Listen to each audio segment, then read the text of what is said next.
The people of ancient times had reached the highest level of wisdom. How so? Some believed that in the beginning, there was nothing at all. This was the ultimate understanding, perfect and complete, with nothing more to add. Those of the next level believed that things exist, but there were no boundaries or distinctions between them.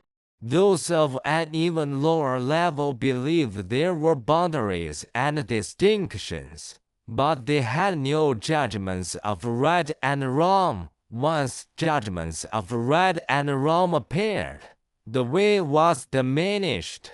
And why was the way diminished? Because attachments and personal preferences took shape. Yet, is there really such a thing as completion and loss? Or is there really no completion or loss? Completion and loss exist just as when or when played the zither. He produced certain songs but also left out many others. Completion and loss do not exist just as when or when did not play the zither. There were no songs, and thus nothing was left out. Hell when playing the zither. Shiquem tapping the rhythm. Who is he leaning by the parasol tree to debate? These three masters had reached the peak of skill and enjoyed their fame into old age. Each had their own passion and used it to set themselves apart from others, wanting to display what they loved to the world. But what they wished to show could not truly be shown to others, and so in the end, they were lost in confusion over things like the hard and wide paradox. Always son carried on his father's craft, yet spent his whole life without achieving anything. If this can be called achievement, then even I could be said to have achievement.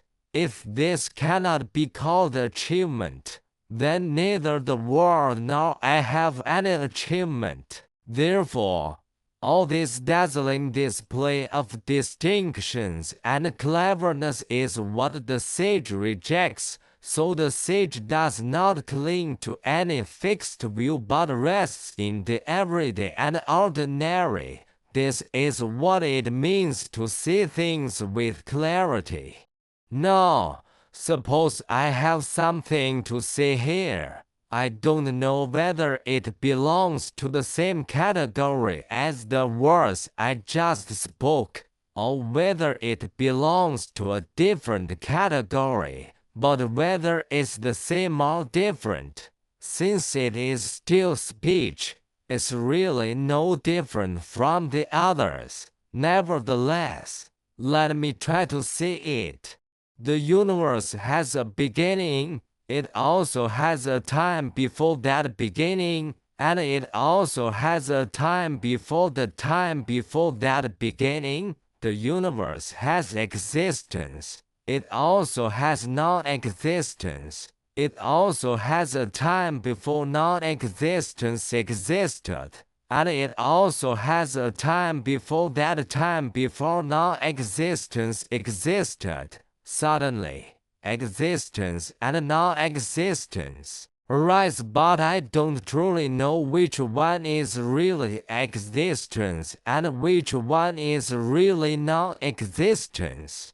Now I have just spoken these words, but I don't know whether I have truly said something, or whether I have truly said nothing. There is nothing larger than the tip of an animal's autumn hair, yet mountain is small. There is no one more long-lived than a child who dies young, yet the legendary sage Panzu died young. Heaven and earth were born at the same time I was born, and all things are one with me. Since we are already one, can I still see anything? Since I have already said we are one, Can it be said that I have said nothing? Oneness plus my speaking of it makes two. 2 plus 1 makes 3, going on like this. Even the best mathematician in the world cannot reach the final number, let alone ordinary people. So if from non-existence to existence we already get 3, what about going from existence to existence? There is no need to go further, just follow the natural way. What lies beyond the world? The sage acknowledges but does not discuss. What lies within the world? The sage discusses but does not judge. The records of ancient kings found in historical texts. The sage judges but does not argue. So, there is distinction because there is no distinction. There is argument because there is no argument. Someone may ask, why is this so? The sage embraces all things, while ordinary people argue back and forth, trying to show off to each other. Therefore I say, those who argue do so because they fail to see the bigger picture.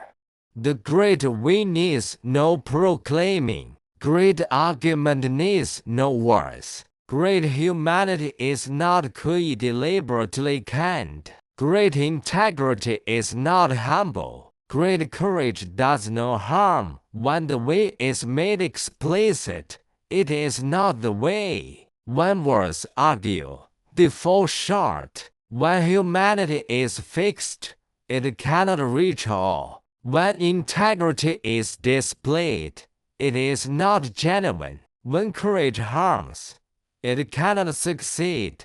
These 5 things are originally perfect, yet they can easily become rigid extremes. So, the highest wisdom is to stop at what you do not know. Who understands the argument without words?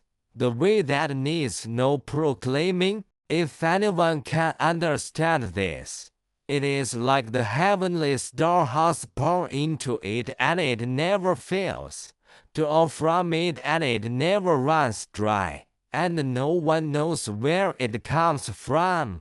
This is called the hidden light.